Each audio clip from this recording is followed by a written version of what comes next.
அனைவருக்கும் மாலை வணக்கம். திரு விஜய் தன்னுடைய வெற்றி சான்றிதழ் வாங்குவதற்காக பயணிச்சிட்டு இருக்காரு. அந்த காட்சிகளை நம்ம பார்த்துட்டு இருக்கோம். 100+ அவங்க வெற்றி அடைஞ்சிருக்காங்க. இன்னும் தனி பெரும்பான்மை கிடைக்கல. நிறைய விஷயங்கள் இருக்கு. பாஜக, அமமுக, தேமுதிக, மருத்துவர் திரு ராமதாஸ் ஐயா, பல விஷயங்கள் இருக்கு. தற்போதைய இளங்கோவன் எக்ஸ்பிரஸ்ல தம்பி அபிமன்யுவோடு சேர்ந்து விரிவாக அலசுவோம்.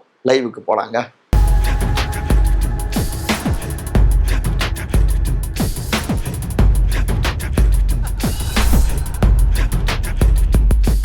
தம்பி, களம் வந்து பயங்கரமா போயிட்டு இருக்குண்ணே. ஏன்னா ஆல்மோஸ்ட் 107 to 108 கிட்ட போயிட்டாங்க.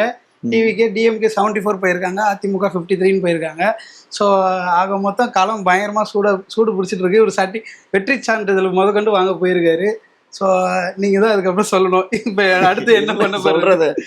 பிரதமர் திரு நரேந்திர மோடி அவர் பாராட்டி இருக்காரு, வாழ்த்து தெரிவிச்சிருக்காரு. அப்புறம் திரு ராகுல் காந்தி காங்கிரஸ் அவருமே வாழ்த்துக்களை தெரிவிச்சிருக்காரு விஜய்க்கு. ஒரு மாதிரி, அதாவது அந்த தனி மெஜாரிட்டிக்கான வேலைகளை தீவிரப்படுத்த தொடங்கியிருக்காங்க அப்படின்னு புரிஞ்சிக்கலாம். அது இல்லாம எம்கே ஸ்டாலின் வர இப்ப அறிவாலயம் வந்திருக்காருன்னு. ஆமா. அவங்க அது இதுதான், அது திமுகவுடைய இயல்பு. வெற்றியோ தோல்வியோ உடனடியாக பப்ளிக்கை சந்திக்கிறது, அதுக்கப்புறம் அவங்களுடைய தொண்டர்கள் இவங்களை சந்திக்கிறதுங்கிறது ஒரு இயல்பு. அந்த அடிப்படையில் அவர் வந்திருக்காரு. எப்படி தோத்தோம், எங்க மிஸ் ஆச்சு அப்படின்னு அடுத்தடுத்து அவங்க ஆலோசனை செய்வாங்க. இப்ப டிவிக்கு இப்ப பெரம்பூர்லயும் ஜெயிச்சிருக்கு, திருச்சி கிழக்குலயும் ஜெயிச்சிருக்கு. இப்ப அடுத்து என்ன சுச்சுவேஷன்? அதாவது எங்க ராஜினாமா செய்வாரு அப்படின்னு கேக்குறீங்க. மோஸ்ட்லி திருச்சி கிழக்கு இருக்கலாம் அப்படின்னு தோணுது. பட் என்ன அவங்க முடிவெடுக்கிறாங்க அப்படின்னு பார்க்கணும். ஏன்னா திருச்சியில அமைச்சராக இருந்து போட்டிட்டவர் திரு KN நேரு, அவர் மட்டும் அங்க வெற்றி அடைஞ்சிருக்காரு. ஸோ இது மாதிரி ஒரு யோசனை இருக்கு. இப்ப மோடி விஷ் பண்ணிருக்காரு விஜய் வெற்றி பெற்றதுக்கு. ஆனா இப்ப பிஜேபி எப்படின்னா அவங்க என்னன்னா 27 தொகுதிகள் போட்டிட்டாங்க நேரடியா. அவங்க சின்னம் தாமரைன்னு பார்த்தோம்னா 32 தம்பி. இந்த 32ல 31ல அவங்க மோசமான பின்னடைவு தான். ஒரு தொகுதியில மட்டும் கொஞ்சம் லீடிங்ல இருக்காங்க. ஒரு 6 தொகுதி கிட்ட இல்ல அதுவும் இப்ப லேட்டஸ்டா பார்த்தோம்னா தாமரை 31 இடங்கள்ல பின்தங்கி இருக்காங்க அப்படின்னு தான் வந்திருக்கு. திரு எல் முருகன்லாம் அவினாசில தோல்வி அப்படிங்கிற மாதிரி தான் செய்தி பார்த்தோம். இன்னொரு பக்கம் அமமுகவும் இருக்கு. அவங்களுமே பாத்தீங்கன்னா 11 தொகுதிகள் ஒரு பின்னடைவு தான். 10 தொகுதிகள்ல அவங்க பின்னடைவு. ஒண்ணு மன்னார்குடி மட்டும்தான். திரு எஸ் காமராஜ் அவர் மட்டும்தான் நல்ல லீடிங்கு. மோஸ்ட்லி அவர் வின்னுன்னு நினைக்கிறேன். ஒரு 4000 வாக்குகள் தான் டிஃப்ரென்ஸ் இந்த ஒரு 6:30 மணி வாக்குல. ஸோ இந்த 2 கட்சிகளுமே NDA கூட்டணி அப்படின்னு பெரிய அளவுல இங்க முன்னெடுத்தாங்க. ஆனா தமிழ்நாட்டை பொறுத்த வரைக்கும் பாஜக தாமரைக்கு இங்க இடம் இல்லை அப்படிங்கிறத நிரூபிச்சிருக்காங்க. ஏன்னா கிட்டத்தட்ட 1 கோடியை தாண்டிட்டாங்க. திமுகவும் ஓட்டு வாங்கியிருக்காங்க. இவங்க 1.5 கோடி கிட்ட வாங்கியிருக்காங்க. தாவேக்காவும் வாங்கியிருக்காங்க. 2 பேருமே இது 2 பேருமே இவ்வளவு வாங்கியிருக்காங்க. ஒரு தேசிய கட்சி ஆட்சி பொறுப்புல தொடர்ந்து 3 முறை இருக்காங்க. பாஜக மாற்றத்தை நிகழ்த்துவோம் அப்படின்னு சொன்னாலும் அவங்களால இங்க சாத்தியப்படுத்த முடியல. இன்னொன்னு, நீங்க விஜய் அவரை பொறுத்த வரைக்கும் தன்னுடைய கொள்கை தலைவராக தந்தை பெரியார் அவர்களை சொல்லியிருக்காரு. அவருடைய ரூட்டுன்னு பார்த்தோம்னா பேரறிஞர் அண்ணா அவர்கள், இந்த 2 பேரை தான் தன்னுடைய ரூட்டா கொண்டு வந்திருக்காரு. அப்புறம் கர்ம வீரர் காமராஜர் ஐயா, அண்ணல் அம்பேத்கர் அவர்கள், வேலு நாச்சியார் அம்மையார், அஞ்சலை அம்மையார், இப்படி.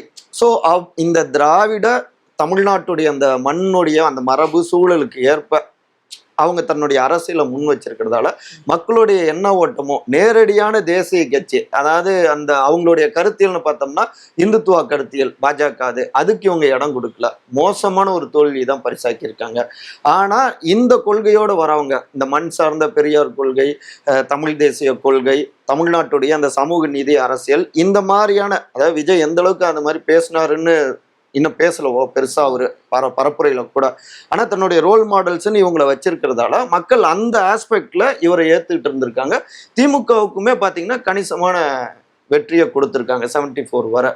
இப்போ ஸ்டாலின் இப்ப தோத்துட்டாரு. இப்ப அடுத்து இவர் உதயநிதி வின் பண்ணிருக்காரு. இப்ப சட்டமன்றத்துல பொறுத்த வரைக்கும் இல்ல இப்படி உதயநிதி தான் லீட் எடுப்பாரு. முன்னாடி வீடியோலயே நம்ம சொன்னது போலதான் விஜய் வெர்சஸ் உதயநிதி ஸ்டாலின், திரு விஜய் வெர்சஸ் திரு உதயநிதி ஸ்டாலின் அப்படின்னு தான் களம் இதாகுது. இனிமேல் தான் இருக்கு உதயநிதி ஸ்டாலினுக்குமே ஒரு ஹாட்டான இருக்கு.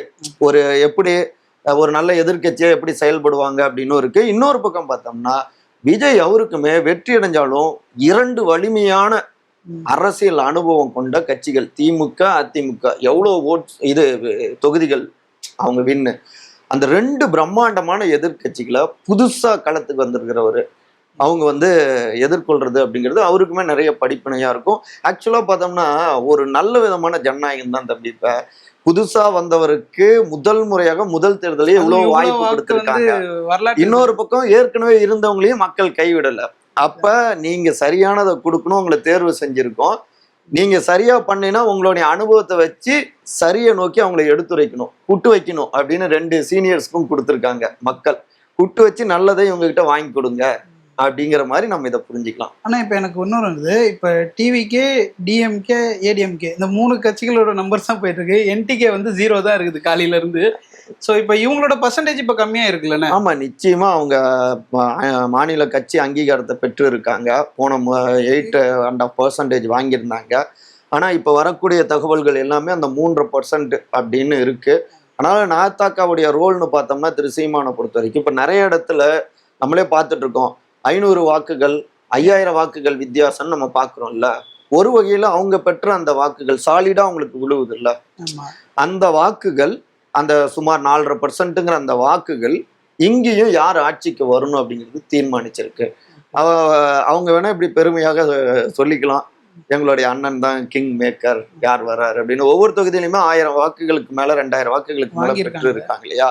இதுவுமே ஒரு முக்கியமான காரணமா பார்க்கலாம். ஆனா இப்போ பயங்கரமா இப்ப போயிட்டு இருக்கு. இவரும் இப்ப போயிட்டு இருக்காரு பெரம்பூர் போயிட்டு. அவரு மெதுவா தான் போயிட்டு இருக்காரு. கையாட்டிட்டு ஒரு பெருமை ஒரு சந்தோஷத்தை கொண்டாடணும்ல.